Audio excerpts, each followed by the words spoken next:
శ్రీ గురుభ్యో నమః. శ్రీమాత్రే నమః. చింతామణి గృహాంతస్థ అనగా అర్థం ఏమిటి?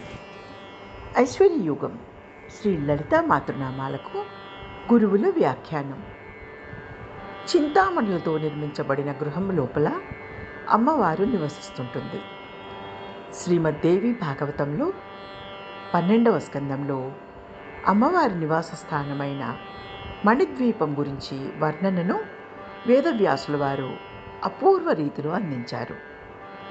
అమ్మవారు తన మనస్సంకల్పంతో లీలామాత్రంగా నిర్మించిన లోకం మణిద్వీపం. ఆ ద్వీపంలోని నివాసార్థం చింతామణులతో సంపూర్ణ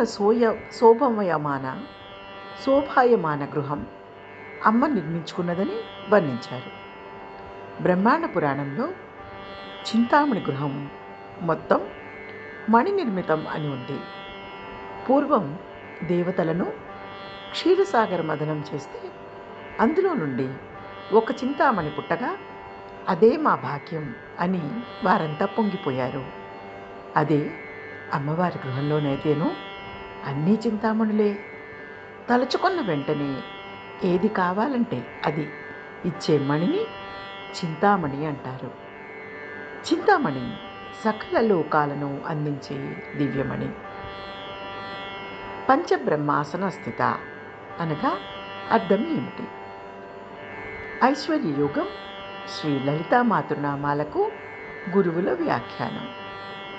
అమ్మవారు కూర్చునే మంచానికి బ్రహ్మ, విష్ణువు, రుద్రుడు, ఈశ్వరుడు అని పిలువబడేవారు నలుగురు కోళ్ళు, మాంచం కోళ్ళు కాగా మధ్యలో ఉండే బల్ల సదాశివుడు. ఈ ఐదుగురిని పంచబ్రహ్మలు అంటారు.